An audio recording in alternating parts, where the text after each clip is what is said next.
Okay, cool. Is it recording? Yeah, it is recording. Let me just quickly put in the group chat that the meeting is starting. Okay.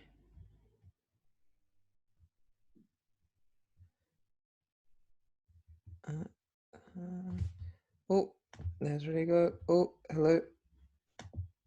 Let's let them in. Oh, cool. Okay, how's it going, guys? Okay, cool. Right. You both in here? I guess you both don't have your mics on. That's fine. Okay, I'm going to start.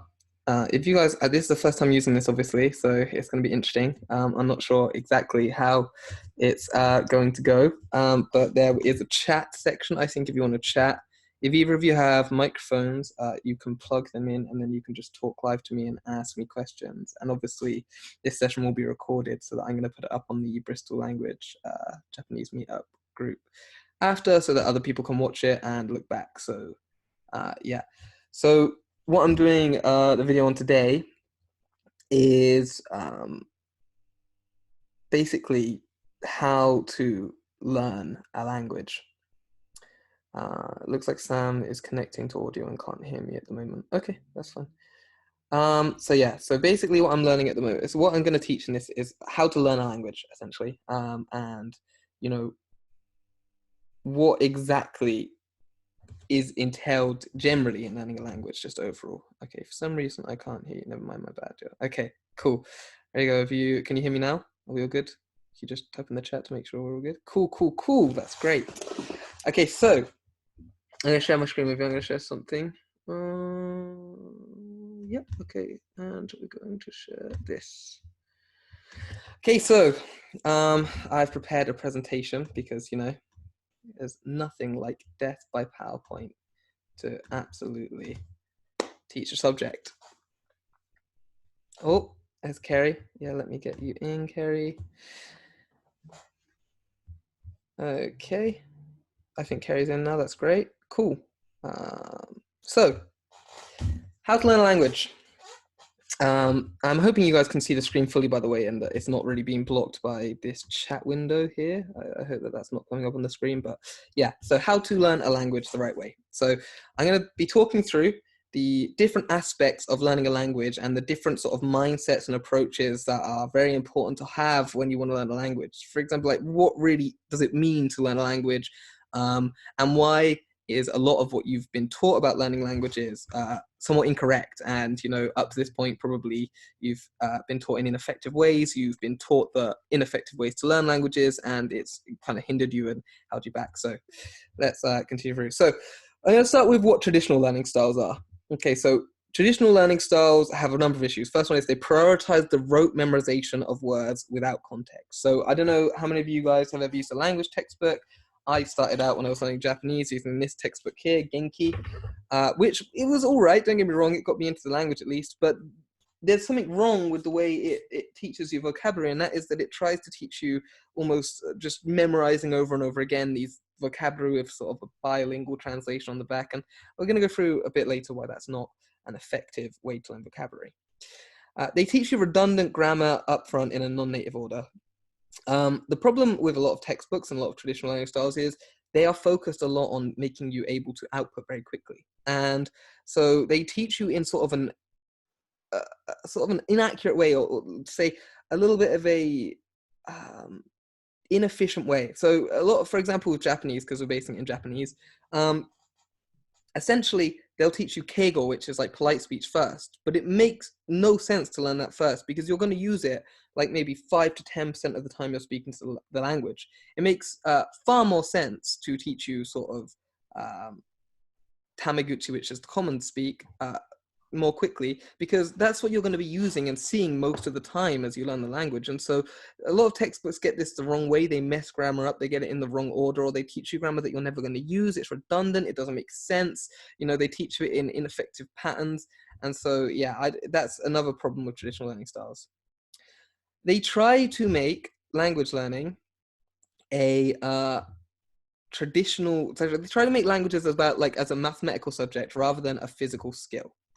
And so the problem with this is that languages aren't maths, right? They're not science. They're not something that's going to essentially be learnable in an academic state. They're like learning to ride a bike or learning to play football or play basketball. It's a physical skill. It's something you feel. It's something you practice, right down from making your mouth into the right shape when you have proper pronunciation, all the way through to knowing the difference between using certain grammar terms and using other grammar terms and certain sentence structures. So, you know, this is another problem with traditional language learning, is they treat language learning as an academic endeavor, but it's really not an academic endeavor. Traditional learning styles prioritize early output, which isn't completely the worst, but the problem with this is it essentially enforces a mindset of translating from your native tongue into your target language. But when you speak right now, the reason you speak so fluidly and fluently right now is because you have essentially mastered the ability to think in your own native language and then produce thoughts immediately. The problem with translating from your own language into another language is, one, the translation will probably be unnatural and incorrect. But more importantly, it's slow. It's not reactive. You can't react quickly to speaking to someone. And traditional learning styles prioritize this kind of approach, which it doesn't help you. Traditional learning is slow, doesn't produce natural results, and produces sort of robotic, unnatural speech. And that's because of the way it focuses on grammar being like a mathematical formula where you plug vocabulary into the right points, right? Which is generally unnatural, it's generally robotic, it's generally not correct. And the progress is so slow when you do it this way. So this is why textbooks just suck, because we've all tried learning languages with textbooks. And let me preface this, textbooks on their own suck. That doesn't mean you should never use textbooks. They can be helpful as a companion to proper learning, right? But on their own, they just suck. They teach you grammar in the wrong order, like I said. They teach vocabulary in the wrong way, like I said. They're focused on early output, like I said, just like traditional methods. And they're boring. I don't know how many of you have really ever enjoyed going for a textbook in your life, but I would say that the majority of us find textbooks very boring. So, it's also hard to know which textbooks are effective and which aren't. Like, for example, when you start learning a language, how much time do you spend searching around in the internet to say, well, which is the right textbook for me to use? You know, which one's the right one? Where do I invest my money? What do I put my money into? And it's very hit or miss. You don't know whether you're getting a good textbook or a bad textbook. They also tend to baby you through the language in an unhelpful way. So for example, with Japanese textbooks, they don't teach you kanji straight away. They like give you romaji, which is like Roman characters, and and don't really, and even like when you know hiragana and katakana, they're still not introducing you to kanji. They're like, oh, hiragana first, katakana first. It doesn't help you. It makes things slow. It makes things not very good. So why just classes alone are not enough, right? The problem is they don't happen frequently enough. So there's not enough classes generally. They don't happen like once a day. They don't last long enough because they're only generally an hour of your day. They don't move fast enough because you essentially, by the time you've learned something in class 1 week, by the time you get to the class the next week, if you haven't done any practice outside, you've forgotten what's going on. I've got chat about slow. So if you take a subject and take your time with it, spending too much time with it does more harm than good. Would you rather so understand the lesson subject? I think it's essentially a case of it's more like it's not a bad thing to take your time. You're going to have to take your time anyway, but it's about how quickly you understand topics, right? For example, like I was just saying, like if you have a class and you learn some stuff, on this week, and then you get to next week and you haven't practiced it, you've already forgotten all the stuff you learned from that class before. Like languages have to be building on each other constantly. There's an aspect to which certain parts have to be fast, and the reason they have to be fast is because learning a language already, even at its fastest, takes at least 2 or 3 years to be fluent, right? And so if you're making it any slower than that, you're risking two things. One, you're risking burning out of the language and losing interest in it, right? Because you're just like, well, I've been doing this forever. I've not got very good. What's the point, And the second is you're not moving quickly enough through the stages where you actually get to the enjoyment of the language and actually understanding it. And whilst you're not doing that, you're kind of forgetting the stuff you already know and having to just relearn stuff and go back over it. And that's what I mean when I say slow. I don't mean slow as in taking your pace and taking your time. I mean, it's like a stop and start approach, which essentially is not helpful. So let me just get rid of that. So they don't move fast enough. They aren't tailored to individual learning, right? And what I mean by that is they essentially don't tailor their experience because they're supposed to serve a large group of people. They don't tailor their experiences to specific individuals, okay? And so what I'm saying there is when you learn a language, right, you will have different priorities than other people based on your interests, based on what you're going to use the language for, based on, you know, what you talk about in your own native language. And a textbook doesn't tailor vocabulary or necessary grammar to, you know, specifically what you need as an individual up front and early, okay? They don't provide enough natural immersion because essentially a class is just teaching you things in an academic way and it doesn't give you any sort of natural input. They focus too much on producing output rather than understanding input. And this is a really big point. I'm going to go on to this next, but there is too much emphasis in classes to produce output. And there's a reason for this. It's because it sells, okay? Because really when people learn languages, right, they want to be able to just output as soon as possible. So they want to be able to just suddenly just be speaking the language, because that, from most people's opinion, until you actually get really into the language and appreciate its finer aspects, that's the fun part, right? That's the cool part, as it were. That's the bit that you can show off to your friends, right? It's the bit where when you say, oh, I'm learning this language, people say, oh, we'll say this, right? So that's the thing people expect. And so that's what people want to do. They want to rush into doing that quickly. And this is, you know, what you were saying, Lego, where you were saying, by the way, I keep saying your name with a Japanese R because like your name just looks super Japanese. So I keep saying Lego, right? Sorry about that. But yeah, essentially, the thing is, like, because it's fun to output, because that's the expectation, right? People are rushing into it. But this is the time where you do take some stuff slow. And this is what I mean, like there's a balance. You take some stuff slow and you move you move through some stuff quickly. Okay? And outputting is not something you move through quickly because you're not going to be able to output much at the beginning, and you're going to be doing sort of like bad habits of like translating from your own native language into the you know, target language, etc. So they tend to focus on classes also tend to focus on language tests, which, personal opinion, I don't think language tests are a good measurement of actual language ability. Then I'll tell you why. Because a language test, right, in and of itself, what's the point of a language test? What does it actually tell you? Or what's it supposed to tell you? It's supposed to tell you that you can read and understand native material, you know, that you can watch native material and understand it, that you can speak to natives. If you can already do that, the proof is in the pudding. Why do you need a language test to tell you can do it? Language tests are not really anything but just a measure that you can show off to other people. Ultimately, it's like an ego thing, like, oh, I've got this level in this language test. Or sometimes for some people, it's potentially a measure of where they've got to, but a much better measure is like, do you understand the news? Do you understand books? Do you understand TV, right? That's a much better measure of your ability, okay? And ultimately, a language test is only supposed to show you whether or not you can do that, but you can already show that you can do that by just doing it, you know? And so I don't think language tests are generally not set up very well. I know, for example, specifically the JLPT is really not an indication of good ability in Japanese because it doesn't even have a speaking requirement to it. So language tests are a great idea if you want to go and work in another country. But apart from that, they're not great, and classes tend to focus on them way too heavily. So now we're going to talk about output versus input in a language. So what is output? Output is literally you producing anything in your target language, okay? Well, we got some stuff in the chat. An Italian YouTuber who talks about this theme, namely around comprehensive input method, Stephen Krashen. Yeah, I do know about Stephen Krashen.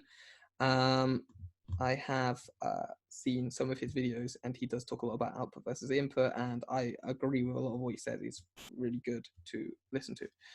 So what is output? Output is essentially producing things in the target language. So when you speak to a native speaker in the language, when you write stuff, when you text message, that's output. That's putting stuff out. What is input? Input is everything that comes to you from the target language. So whenever you read something, whenever you listen to something, you know, whenever you sort of are speaking to someone and listening to them speak to you, all of that stuff, that's input, right? So movies, books, podcasts, audiobooks, YouTube, you know, the news, online blogs, Twitter, all of this stuff, that's all input, okay? And most traditional methods focus on output first. And that's really not good, because understanding input is 10 times more important than being able to output. And I'll tell you why. Because if you can ask someone where the toilet is in the language, it doesn't help you at all if you can't understand what their answer is. Like if I can go up to someone and say, excuse me, where's the toilet? And then when they talk to me back and tell me the answer, I don't understand it. What's the point in even being able to ask the question in the first place, right? Input is vastly more important than output, because before you can even begin to, essentially, like when you think about it like this, everything you output generally is going to get a response from a native speaker, okay? And so if you don't understand the response you're getting, there's no point in outputting in the first place, right? Because you're kind of outputting for a response you're just not going to understand anyway. Plus, it's probably going to be unnatural what you output. And so input always comes before output in terms of, your level. You should always be able to understand a lot more than you can put out and say. And early output can also cause problems and mistakes. Now, there's some people who believe you just shouldn't output at all for like the first 1 or 2 years of learning a language. Sorry, for like the first year of learning a language. Just no output whatsoever. Everything is input. And there's a lot of people who stand by this, because what they say is, if you start outputting early, you're going to get yourself in to sort of these awkward ways of speech, because natives won't correct you. And then they might understand you. They might understand something that you say that's unnatural, but essentially because of that, they will what's the word I'm looking for? So they'll essentially not correct you because they understand you, and then you'll learn, oh, well, that's the right way to say something, and you'll ingrain an unnatural habit, right? Similarly with pronunciation, early output can cause a lot of issues with pronunciation. Frankary, is this in the context that you're not in the native country? Yeah, of course, because if you're in the native country, you're going to be forced to output a lot. And I want to make it clear that early output is not as big as a sin as a lot of people make it out to be in the language learning community. I outputted a lot early, and it did cause some issues for me. So for one, in Japanese, there's something called pitch accent, and my pitch accent, I learned loads of bad pronunciation habits in terms of my accent, and that is something that I could have avoided if I hadn't have outputted very early, before I'd understood about what pitch accent was and that it existed. And so now I'm having to go back and fix all of those mistakes. But in terms of my grammar, even though it used to be very, mistaken, and probably there's still some bad mistakes that I make every so often, generally my grammar has improved a lot and become very natural and very native-like, just because through input, I've sort of learned things a lot more naturally. And more importantly, like native speakers, I've been lucky enough to have native speakers in my life who do correct me and do point out my mistakes so that I can learn from them, which is very useful. But you might not have that. And so I guess whilst I don't think it's right to say never output early, I do think it's right to say try and limit outputting early and focus more on input. So almost all early output will also be very unnatural. Like the earlier you are, the more unnatural your output is likely to be. The less input you have, the more unnatural your output will be, almost certainly, right? If you have 5,000 hours of input, your output is likely to be very, very natural, okay? If you have 10 hours of input, your output is likely to be ultra unnatural. So this is the right approach to learning a language, and it's the immersion approach. We've got Nanami coming in. I'm going to admit you. Cool. Are you able to join? Are you in the room? Yeah, looks like you're in. Cool. So this is the right approach to learning a language, which is the immersion approach, okay? And this is what really makes the difference between people who get good at a language and people who don't. So what is immersion? Immersion is kind of in the name, like you probably already understand what it is, but it's essentially an approach to learning a language where instead of using textbooks and grammar guides and vocabulary lists, you just spend time with the language and acquire it. Rather than learning it, you acquire the language because it's all around you, okay? So you watch native films in their target language. Let me just check the chat. Looks like there's a message coming in. About output. Isn't one part of learning to read aloud what you are studying, from stuff like hiragana to sentence building? Yes, I do believe that's true. That's technically not output because you're reading something that is in this case, you're reading something that is essentially already written down by a native speaker, so you're just repeating it. That's a bit different to output. It's more like shadowing. But even then, you've got to be careful about your pronunciation. Don't just read things out like thinking you know the right pronunciation, because that's also just as bad. Like equally saying, like if you're reading stuff from a textbook, so like if I'm reading this textbook and I see this which says "Watashi wa kyou toshokan de nihongo o benkyou shimasu," right? And I'm thinking I know how to say the thinking I know how to say the phonemes correctly, and so like I don't have any target audio in front of me, but I'm like "Watashi wa kyou toshokan nihongo o benkyou shimasu," right? I'm teaching myself bad pronunciation. I'm ingraining bad pronunciation because I think I understand how things sound when I don't, and there's no audio there. So when you're reading stuff aloud, be careful, especially at the beginning of your pronunciation, that you're generally reading it aloud with audio that you're practicing back. Because otherwise you might be training yourself into some pretty bad pronunciation, right? So that's something to definitely think about. So yeah, so going back to that. So immersion is essentially just spending time with the language, watching native TV programs or films with subtitles in the native target language, reading books in your target language, reading manga or comics in your target language, reading the news in your target language, listening to podcasts in the target language, watching YouTubers who speak in your target language, right? Literally, it means just spending time with the language, changing your phone's, language into the target language, changing your computer's language into the target language, all of these things. This is immersion. And there used to be a weird idea, or in fact, it used to be kind of somewhat true, that the only way to get this form of, immersion, this rarefied good that is so important to learning a language, you would have to move to the country. But luckily, we live in 2020, and that's just not the case anymore. So immersion is the way natives learn, okay? This is how natives learned their language. This is how we learned English. We didn't learn English by looking at textbooks, and like, we didn't have our mums sit us down and go, "Now, Aaron, this is a vocabulary list. I want you to learn the meaning." Because we didn't have anything to compare it to, right? What would you say? Like, oh, apple means, like you wouldn't have anything to compare it to. You're not going to memorize these vocabulary lists in English. We literally immersed. And then when we didn't know the meaning of the word at the beginning stages, we just literally learn from context. Someone would point to this and they go, "Phone, phone." And then they point to something else. They go, "Phone, phone." And we're like, "Oh, okay, that's a phone, right?" And then they point to this and they go, "Book," and then they point, to this and they go, "Book," and we go, "Oh, okay, that's a book," right? And after a while, we start to get the basic building blocks of the language a little bit, and then your parents start telling you what things are, and they go, "Oh, what is a doctor?" And someone goes, "Well, a doctor is someone that helps people to get better when they feel sick," and it's like, "Oh, okay, now I know what a doctor is." And so essentially, these things basically build up in the same way natives do, right? Like this is how natives build up their language. After a while, we get so advanced at our own natural language that we can look in dictionaries when we don't understand the meaning of a word, and we're reading a book, we don't understand what it is. And so we're just like, okay, well, I'll double check on Google quickly, and oh, well, now I've read it, and now I know what it is. Okay, so immersion is the way natives learn.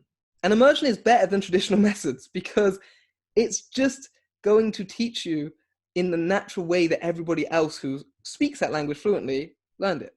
Like if you think about it, the only difference between you and a native speaker is you were born in this country and they were born in that country. If you were born in that country, you'd have spoken that language, right? Because you'd have been exposed in an immersion environment to the exact same stimulus.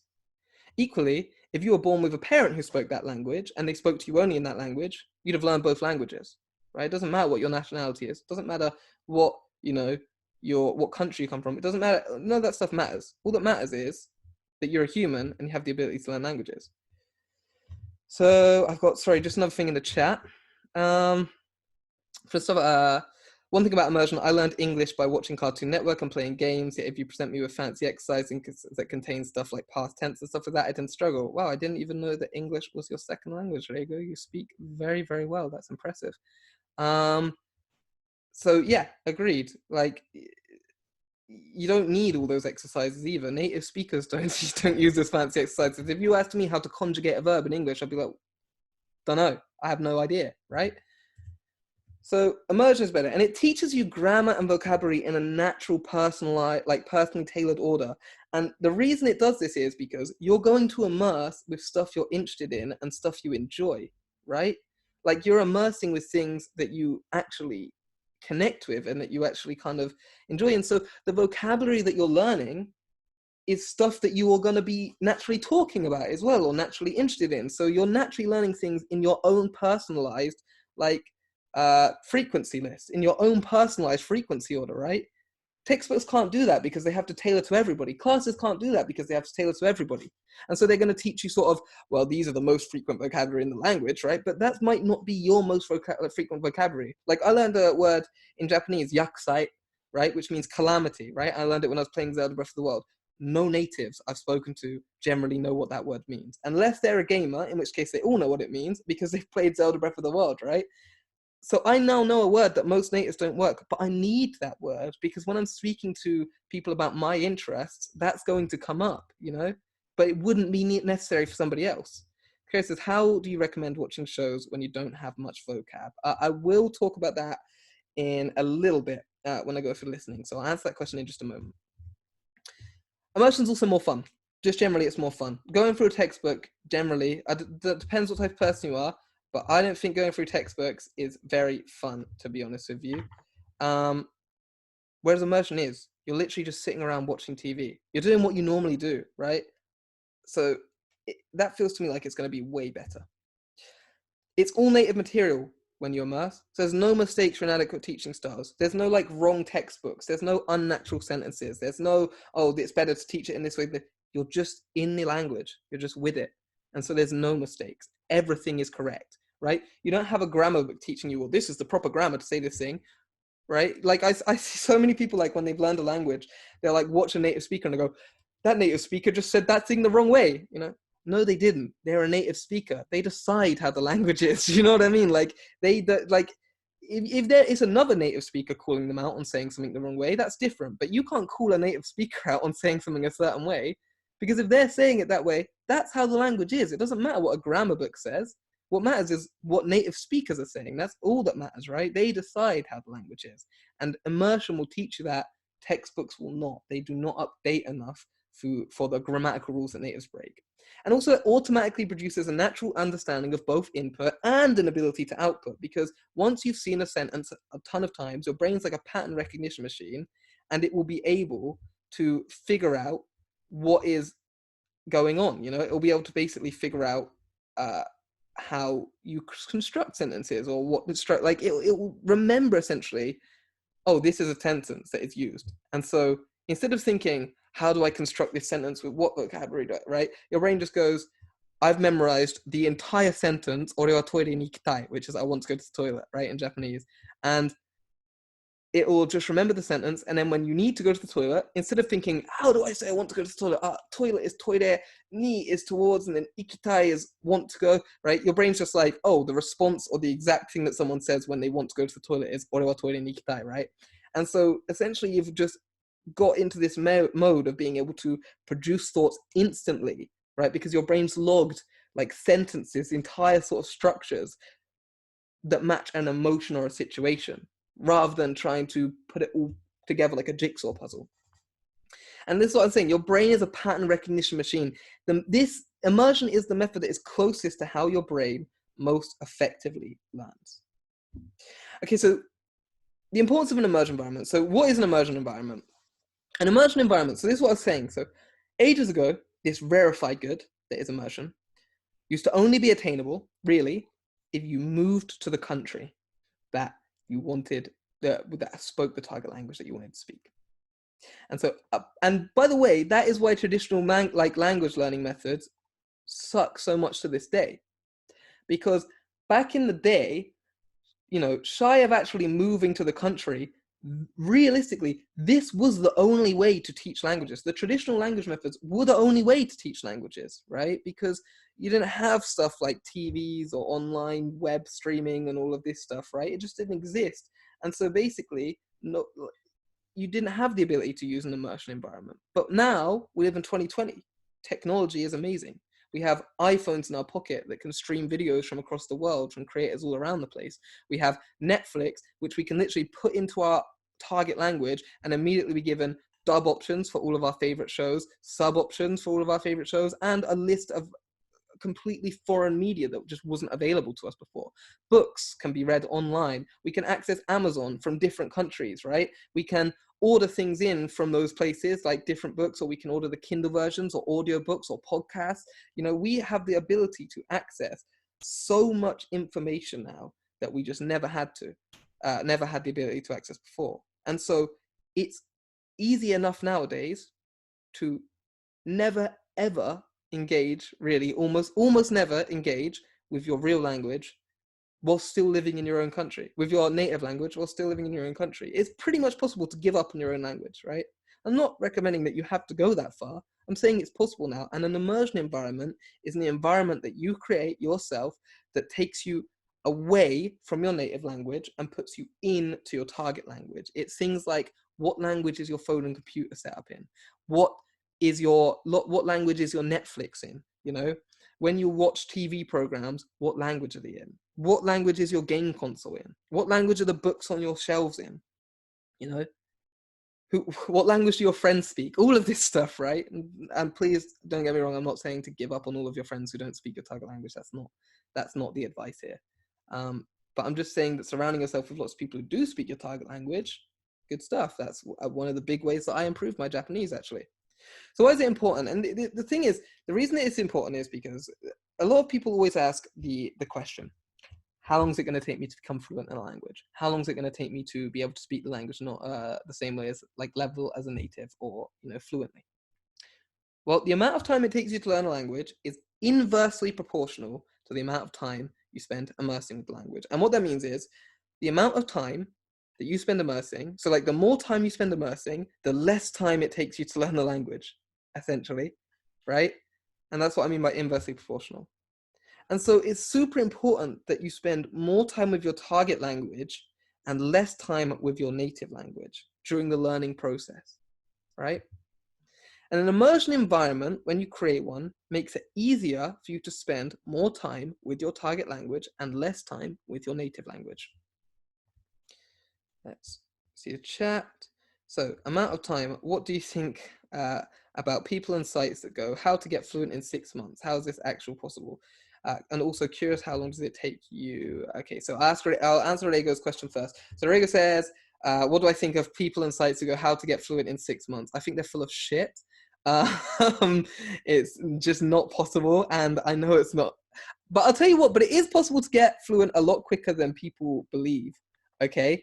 So let me qualify that. I think in 6 months, you can be somewhat conversationally fluent in pretty much any language. And I know that because that's roughly how long it took me to get to a very, very, very basic speaking level in Japanese.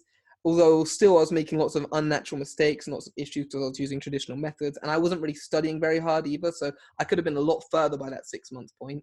But at that point, I was speaking on the phone with someone in Japanese every single day.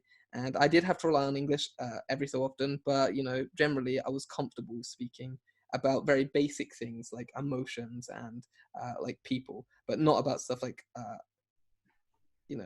then I was just put my boyfriend bought Learn Chinese in 3 months CDs, and those are really shit. Yeah. Because the problem is these types of programs, I'll tell you what I think about these programs. How to get fluent in 6 months. Learn Chinese in 3 months. They're shit. And I'll tell you why they're shit. They're not shit because it's impossible to do that. It is pretty much impossible to get to native level fluency in that period of time. It's just not a realistic goal. Don't think that is a realistic goal. But they're shit because they all focus on traditional language learning methods, which definitely aren't going to get you fluent, because all they're going to get you is to some sort of unnatural position where you can learn 1,000 words and put them into these little blocks of grammar, right, which don't make natural sentences, and you speak slow, poor pronunciation, no natives want to talk to you, and so they're not good, okay? But you can advance. The more time you spend immersing, you can advance very quickly with a language, much quicker than you think. And Kerry said, how long did it take me to get fluent? When I started learning the Japanese, ironically, I saw a video on YouTube called How to Get Fluent in Japanese in 6 months. And so I clicked on the link and followed the advice. And my goal was well, 6 months is crazy. That's not possible. I'll get fluent in a year. And so I set how much I'd have to learn. I was like, well, 10,000 words. That means I have to learn 30 words every single day. I didn't, by the way. That was not an achievable goal when I had no, just getting Korean. So yeah, that was not an achievable goal. Hi, Christian. Oh, I don't know. Oh yeah, there he is. Okay, hi Kitty. Yes, that's not an achievable goal. It wasn't at the time. So yeah, that was not a good idea. But at the same time, that year did push me forwards a lot. And essentially, I learned a ton from that. And I did get to a point after a year where I was, what I would say is conversationally fluent, even though I said a lot of unnatural stuff. But I would say until I was really truly conversationally fluent, so like the upper intermediate level before I'm where I am now, which is like the lower advanced level, it took me about 2 years. But it could have been a lot quicker if I'd have learned about immersion more, quickly, and focused in, a lot quicker. Sam's just linked some links in the chat about grammar versus comprehensive income, etc., etc. That looks like it could be interesting, so everyone keep an eye on that. So your immersion environment makes it easier for you to spend more time with your target language and less time with your native language, right? So how do you make an immersion environment? Like, how do you do all of this? Like, oh, well, it's all well and good to say watch native materials, but where do I find them? It's all well and good to say, but it's actually much easier than you think, okay? And you don't have to use a lot of money, really. In fact, theoretically, you don't have to use any money, right? It does help if you have a little bit of money to put towards it. And my advice is, if you're going to buy a textbook, don't spend the money on the textbook. Spend it on your immersion environment instead. It's going to do you much more good in the long term, right? But as an example, okay, you can change your phone right now for free into your target language. You can change your computer right now for free into your target language. You can change your Netflix or your, whatever other, streaming services you have, if you do have some. Particularly Netflix is good for this, though, into your target language right now. And if you do it on Netflix, you suddenly have access to subtitles in your target language and dubs for shows that you watch, like Brooklyn Nine-Nine, if any of you watch that, one of my favorite shows, absolutely amazing, has a Japanese dub and a Japanese subs option. Suits also has a Japanese dub and subs option on Netflix, right? So a lot of your favorite shows, you can rewatch them again in your target language, okay? You can buy some books online and have them delivered to you. I've got tons of manga on my bookshelf that are all in Japanese, and there's very few books in my native language, right? Buy posters in your native language, or buy, if you like anime, if you're learning Japanese, get some anime posters, put them around your wall. Try and make your bedroom, right, closer to that of a Japanese if it's Japanese that you're learning, or Chinese if it's Chinese that you're learning, or Spanish if it's Spanish you're learning. Take who the average sort of speaker would be, or the average sort of teenager might be in that language, and make your room look like you think theirs would look like, with the books you think they would have, with the posters you think they would have, right? With the shows you think they would have. And the more, and for example, with things like finding native raw materials, like for Japanese, for example, there's a ton of free stuff online that you can use to download raw anime and raw dramas, and you can find loads of subtitle files online for free. There's so much stuff you can do for free. You can go on YouTube and just search out, you make a separate YouTube account, right, specifically for immersion, and on that YouTube account, only search videos in your target language, so that when you start getting recommendeds on it, recommends you new people from that target language. Set your country to that language. Get a VPN so that you can use a VPN and transport yourself over to another country, right, and watch stuff from that country's Netflix, etc. At least in my phone, I can go into settings and put a Japanese quoteboard. Yeah. Sam, you can it's already learning, putting hiragana, katakana, kanji, etc. onto your computer is already built into the computer. If you go to the keyboard settings in your computer, you can add the Japanese keyboard. And if you go online and just Google how to do that, it will come up. So yeah, that's how you make an immersion environment. So why aren't languages an academic endeavor, right? Well, languages aren't maths, they're art, right? This is the problem. People think languages are maths, they're not, they're art. Just because you've read 1,000 books on painting doesn't mean you're an artist, right? I could have read all the books in the world on how to be a painter and how to do proper painting, and I might actually, if I'd done that, be better than the average beginner painter. But do you think I'm going to be better than the person who spent 1,000 hours instead practicing painting? No, I won't be close, right? I won't be anywhere near as good as that person. And it takes a lot of practice to make a Picasso, okay? This is not going to happen overnight. You're not going to be able to just speak a language because you've read a textbook. It takes practice. It takes time. You've got to build the patterns into your body, and the more exposure you have to the language, the quicker that process is, okay? Languages are more akin to a sport or an art than a science or humanities. They're something that the body feels and not something that your body knows, right? So when someone goes, what's the difference between wa and ga in Japanese? I don't know. I don't know what the difference is, but I can feel what the difference is. When someone goes, when do you use henge and when do you use henka, which essentially mean the same thing? I don't know. I know what they feel like to me when I use them. I know sometimes it feels wrong to use them. Sometimes it feels right to use them. And equally, that's the same in my native language. You know, when do I know the difference between when do I use transformation, and when do I use change? Don't know. I don't really know the nuance. I just know how it feels to use both of them.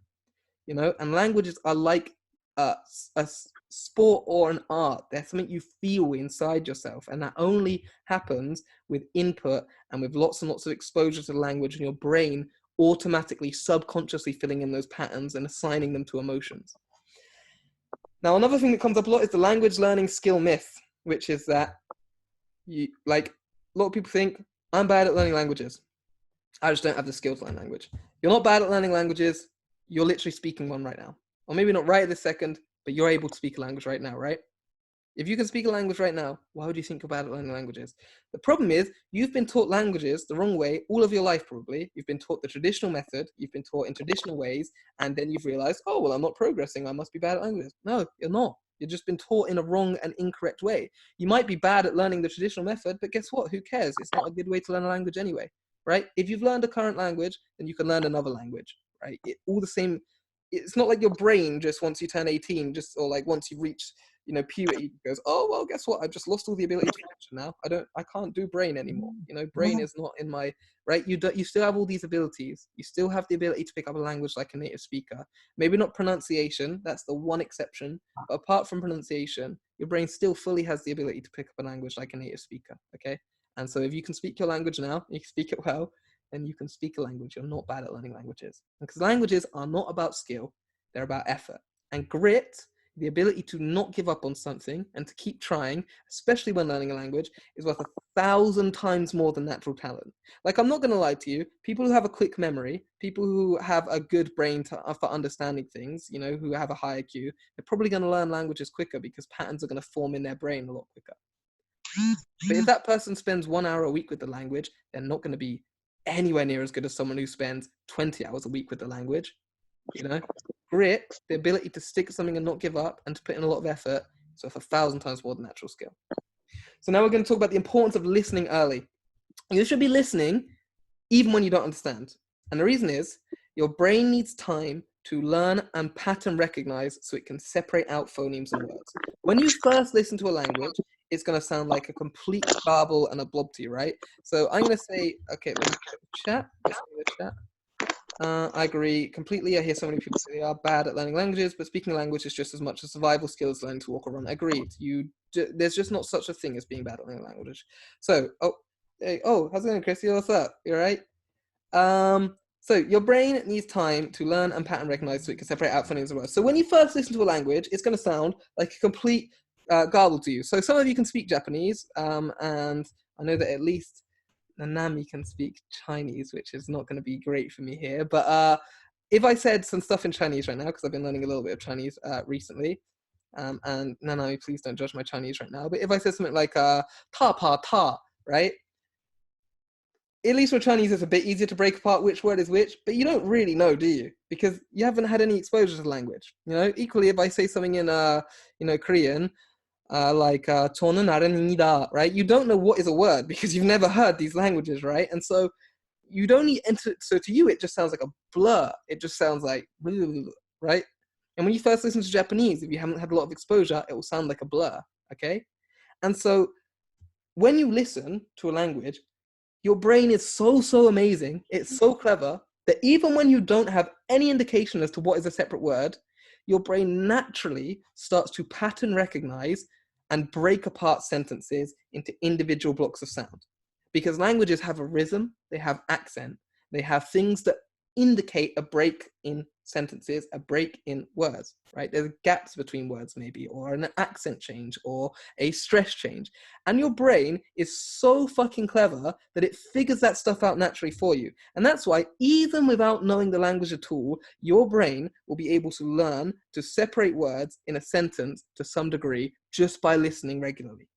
That's how amazing it is. And that's why it's important to listen even when you can't understand anything. And I mean active listening, not passive, not just having it on in the background, although that's also important. I mean putting something in that you don't understand at all and listening to it for 20 or 30 minutes, because your brain, even though you don't think you're doing anything, is learning to break apart the sounds in the language. It's learning to recognize individual phonemes. And your listening also directly affects your pronunciation.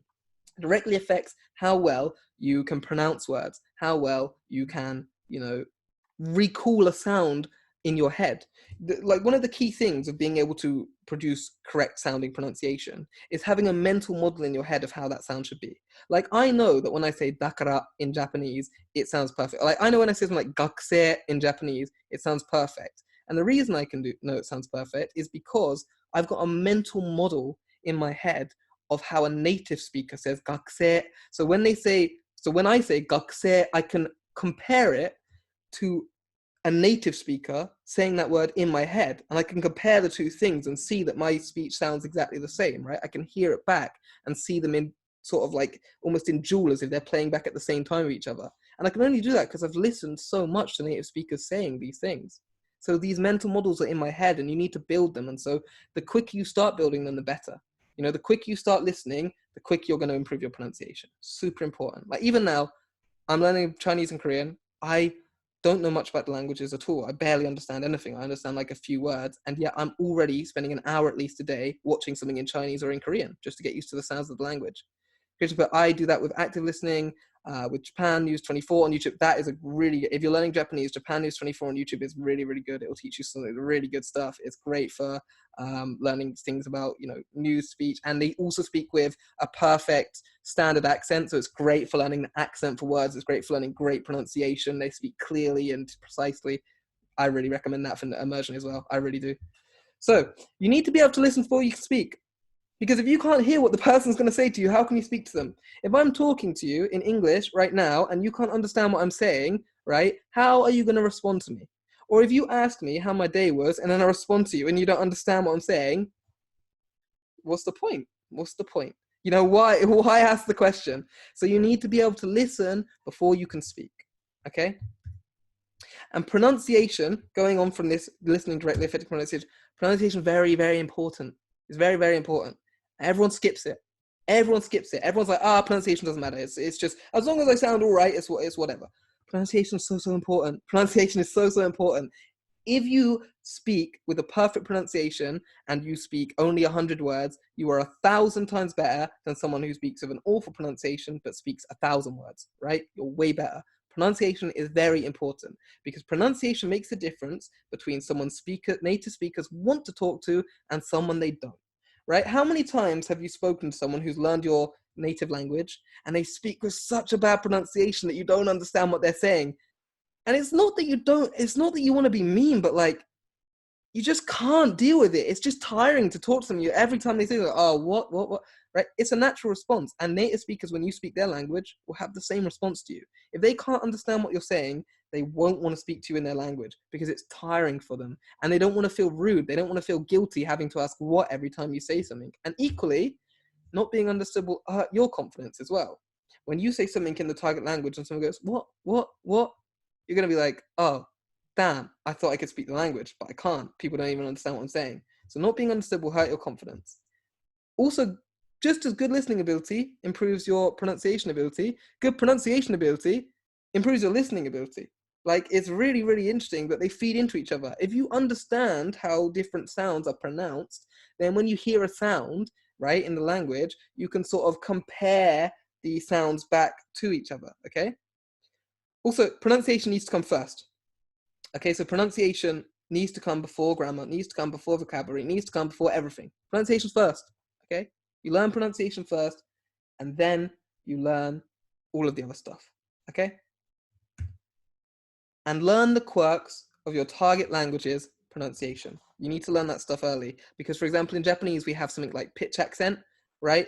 And pitch accent is, that all words have an individual pitch. If you don't learn that stuff early, you're not going to be able to learn your pronunciation very effectively. So, for example, in English, we have stress accent. And if you don't learn that, then you might say stuff like university, like I went to the university, right? And it sounds weird, right? Instead of I went to the university, because the stress is in the wrong place on university, okay? So learn the quirks of your language. Each language has its own sort of pronunciation quirks. In Korean, for example, the same letter can be pronounced in 2 different ways depending on where it appears in a sentence, right? In Chinese, sometimes tones change, right, depending on what comes after them, or depending on specific words, okay? And so these are things that you have to learn. You have to learn the quirks of your target language's pronunciation and learn them early so that you know of them. Doesn't mean you have to be able to produce them early, but you have to know what they are and be able to see them. So now the wrong way to learn vocabulary, this is how everyone learns vocabulary. They learn them words on their own with translations into your native language. So you'll learn something like keiko means pretty. And then you might say something like sono onna no ko wa keiko da ne, thinking you're saying that girl is pretty. What you're really saying is that girl's too much. I don't want to be around her, okay? Because ironically, that keiko has 2 meanings actually, but one of them is pretty, but it's like as in that's pretty good, or that's pretty bad, or that's pretty annoying. It's that pretty. And so when you learn words without context, okay, you're going to make all these mistakes, right? Words with no context is not the way to learn words, especially because a lot of words that you're learning won't have a direct translation into your target language. You'll be using like the best guess translation, okay? And so you're not going to have any of the nuance, right? It's like transformation and change essentially mean the same thing, but there's a nuance there, But if you didn't learn the nuance, they might translate into your native language, if you didn't speak English, in the exact same way, even though they're not, okay? And so you might use them in the exact same way, even though you shouldn't. It's easy to get them confused. It's easy to get words confused when you learn them on their way, when you learn words sort of on their own with these translations. And this leads to unnatural sentences and the reason it leads to unnatural sentences is it stops you learning collocation.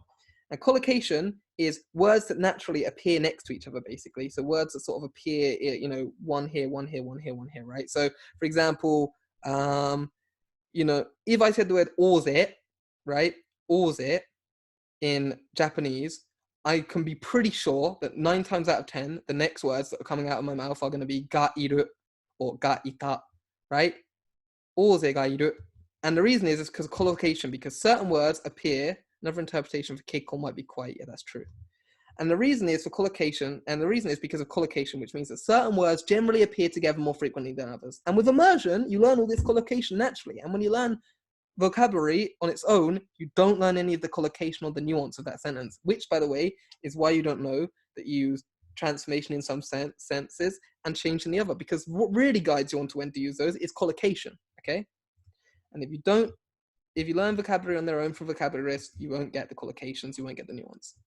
Right way to learn vocabulary. You should learn vocabulary in context. You should remember new vocabulary by making sentence flashcards. So you learn vocabulary in the context of sentences, right? So now, let's say you know the words kakkoi, which means cool, and sonohito means that person, and that is the state to be. So then you say, sonohito wa kekko kakkoi. Actually, you wouldn't use that in this case. So you go, sonohito wa kekko kakkoi. And you're like, well, I know that sentence, but I don't know what kekko means. Now, if I tell you kekko means pretty or quite, then it's like, oh, I know which version you mean as well, because it's context rich, it's in a sentence, okay? So how do you find the sentences that you're going to be making into flashcards though? You should pick which new vocabulary to learn by using something called the I+1 method. I+1 is literally information plus 1. It's your base information level plus 1. And I+1 is like climbing a tree, okay? So imagine you're reading through a book, and suddenly you see a sentence, and you understand everything in that sentence, right? That would be I+0. It's your information base level. It's the tree branch you're already on. But now let's say you're reading that sentence, and one of the words, you don't know it, okay? So one of the words in the sentence, you don't know, and you're thinking, well, if I just knew the meaning of that sentence, I'll be able to understand the meaning of this entire sentence because I understand everything else. I just don't know what that one word means, right? That's an I+1 sentence, okay? Because it's all of your information base level plus one bit of information that is above your information base level. Now, what if you were reading that sentence and it has 5 words you don't know? Well, that's I plus 5. So you need to understand all of those words.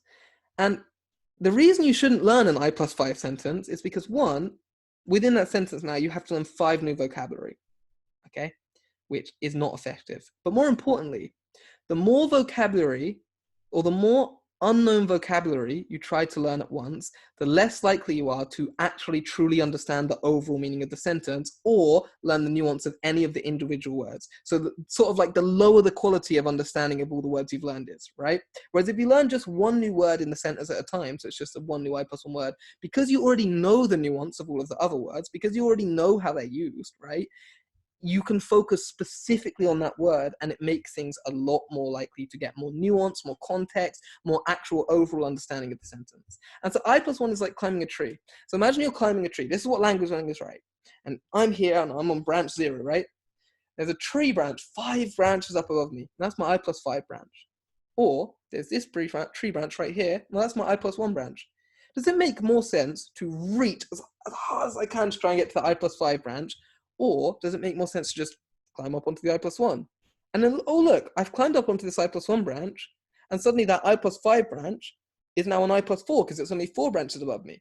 And if I keep climbing up, then eventually what used to be that I plus 5 branch is now just an I plus 1 branch. And in fact, after a while, it's an I plus 0, an I plus negative 5 branch. Do you know what I mean? It's way below my base level because I've already climbed up the tree way more, like a lot more. So what used to be I plus 5 is now my base level I plus 0. Right? And so that's why you use I plus 1 as a method. You climb to the sentence that only has a little bit of information you don't know in it next. And if you just keep doing that, eventually all the stuff where it had lots of words in that you don't know will just become I plus 1 because you'll learn all of those individual words through I plus 1 sentences bit by bit. Okay? So all of this can be summarized by when in Rome, do as the Romans do. So to summarize everything, go ni haite wa go ni shitagai, which literally means in Japanese, when in Rome, do as the Romans do. Okay?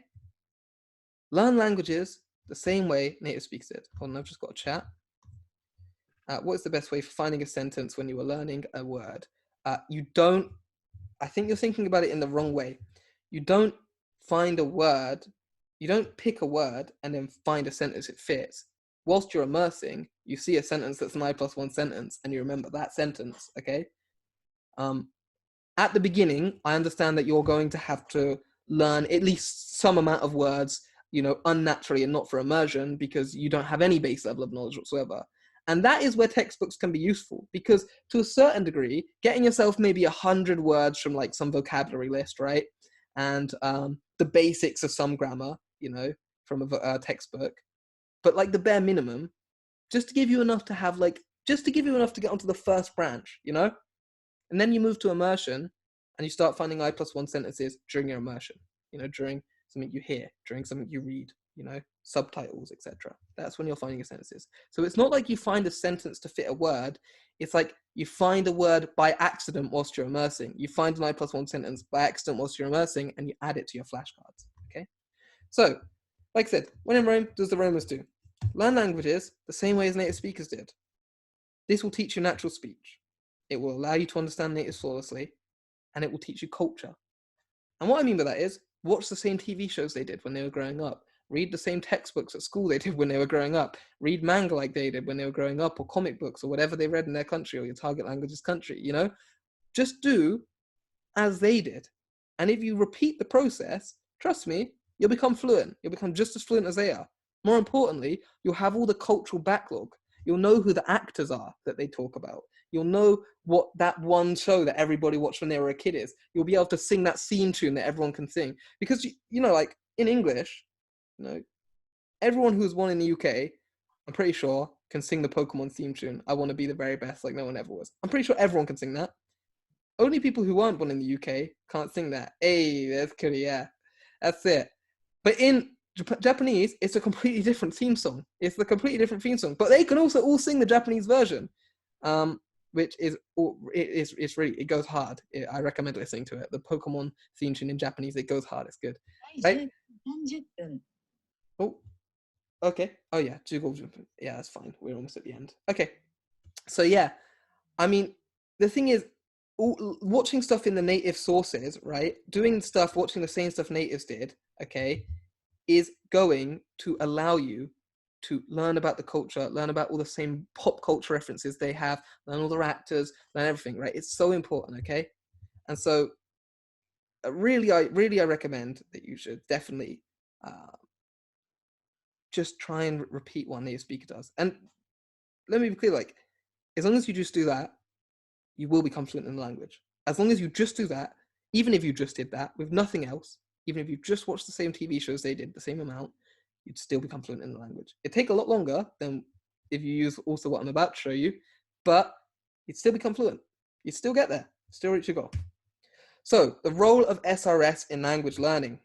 What is an SRS? An SRS is a spaced repetition system, okay? It's basically digital flashcards, but here's the smart part about them.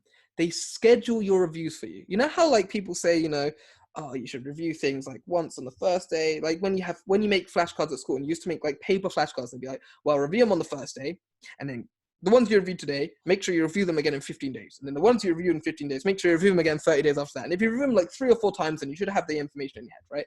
That's what you were told. So inefficient. Who actually ever did that? Who really ever reviewed their flashcards like 3 times in a row? I'm not saying that no one does. I definitely didn't. I definitely didn't have the motivation or even the organization to remember when I reviewed one flashcard versus another. I don't want to have to think about all that stuff. And SRS thinks about all that stuff for you. Chat is the same as dewa. No. Oh, yes. Sorry. Tewa. Yeah, it is. So the role of an SRS in language. So an SRS, essentially, you make the flashcards just like you would with pen and paper. But guess what? They're way better because they're digital. So you can add photos, you can add audio to them. You can make them all in different fonts really easily. You can make them flash up. You can design them in quirky ways. You can add different fields. You can make them all automatic or make them, you know, do specific things. Or they're so much more adaptable than like a paper card where you just write something on the front, write something on the back, and oh, what's this? And then flip it around, okay? That's what the basic flashcard looks like. But you can make your flashcards anything you want them to be, tailor them completely to what you're learning, okay? And they schedule your reviews for you. So you don't have to worry about when you need to look at a flashcard again. As long as you just do your flashcards every single day on your SRS system, okay, you will always remember the information, pretty much. And anything you don't remember will just get sent back, relearn it, starts building up again. Remember it again. So the best SRS is Anki. So far, there's numerous SRSs on the internet, right?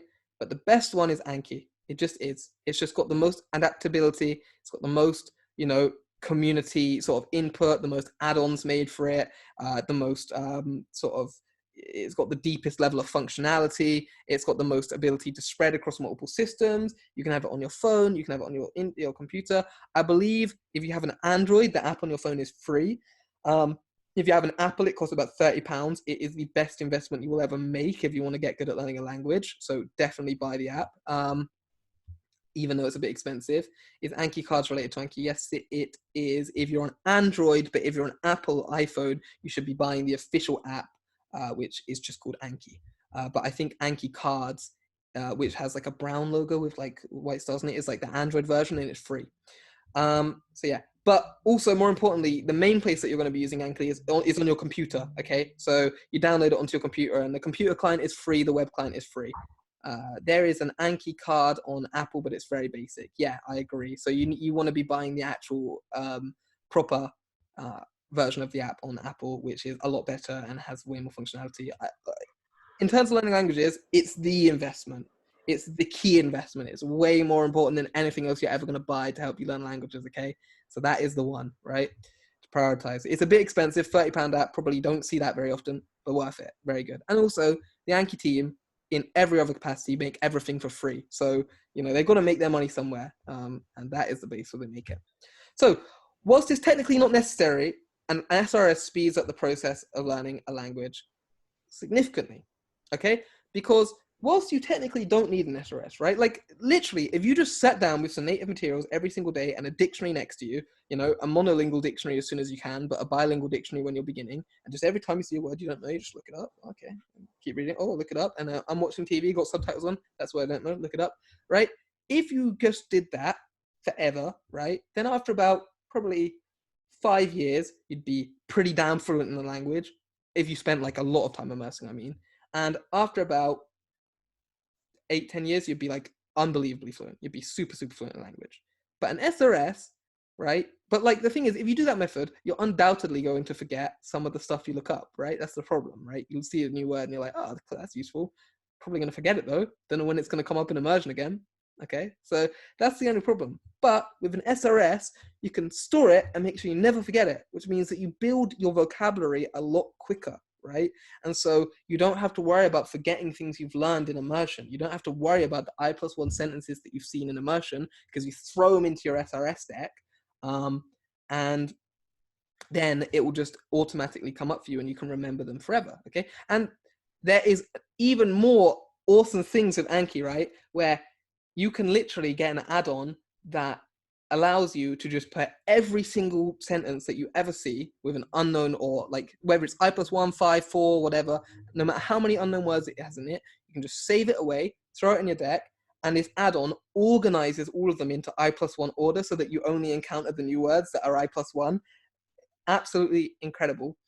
Makes language learning so easy. And I will make another class, I think, more about how to use Anki and also how that add-on works, because it is just invaluable. It's super cool.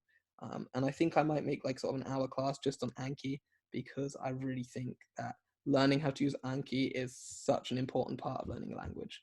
So you need to get intimate with your SRS. You need to let it into life, your home, your bus trips, your bed, know all of its secrets, because it will save you months of time learning a language. Like, I'm not joking. It will save you actual months of your life when you're learning a language. Well, let me just get back around to that last slide. It will actually save you months of your time. Like overall, like if you put up the time, I mean, and talking in hours, like build up of actual seconds and minutes, I'm talking legitimate months. So I'm talking like if there's 24 hours in a day, right? 30 days a week, then we're saying, what's that? 600 and 720 hours, right? It will save you more than 720 hours of actual time spent, you know, trying to learn a language. If you know how to use an SRS, right, and you know how to use it well, it's going to be the most invaluable thing for you. It really is. It's going to make your language learning process so much more smooth. Okay, so that is all of the basics about how to learn a language. That's the approach. That's all you've got to do. Like, it sounds super, super easy, and that's because it is, right? It might sound hard in some ways. Like you might think, oh, I've got to dedicate so much time. I've got to watch stuff I don't understand. I'm not going to be motivated to just do stuff that's fun, but just do it in the native language. Play video games in the native language, right? One of the things I'll do is play video games in Japanese. And the reason is because I don't really have to read the dialogue if I don't want to. So if I'm feeling a bit tired and I can't be asked to work out what just don't read the dialogue. Do you know what I mean? Just skip through and play the game. I'm still having fun. And then sometimes I'll be like, probably I should zone in and read a bit of the dialogue, right? You know, watch TV in the language. Like, you don't even have to understand something. I was watching some stuff in Chinese the other day, and I was trying to figure out what they're saying based on their emotions and like their face. I don't understand anything in Chinese, and I'm like, oh, this person's probably in love with this person, and now they're telling them they're in love, but this person doesn't like them, and I wonder if this word means that, right? And like, you're trying to figure it out. It's fun. It's like an investigative, you know, journey. And I can't stress enough how much learning a language is going to just benefit. It's just going to be like, learning a language like this will just be way more fun than learning traditional ways, right?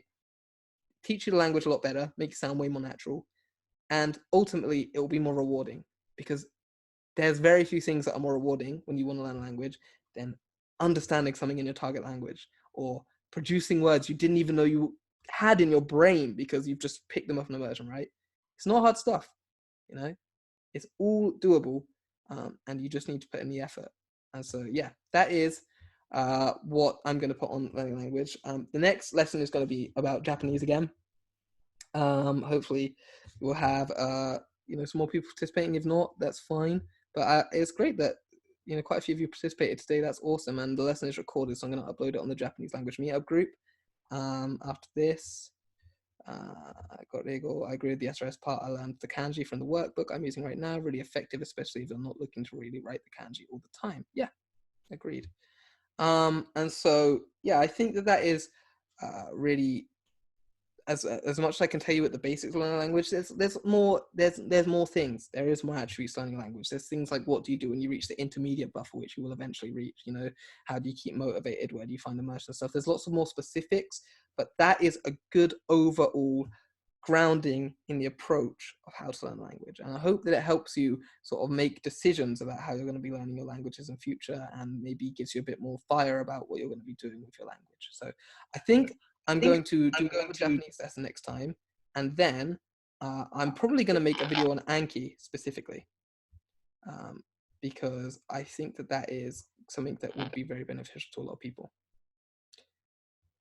Okay, so I think I'm going to end that here, and then get the recording and upload it onto the Japanese Meetup group. Thanks everyone for coming and joining in, and thanks for your questions, because it makes the overall lesson a lot better, because I'm sure that other people have those sorts of questions.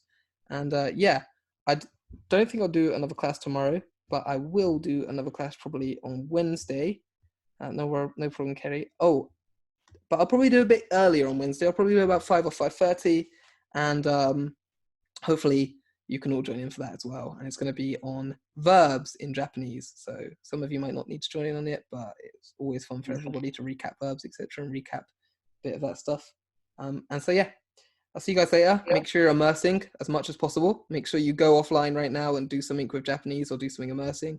And catch you all later.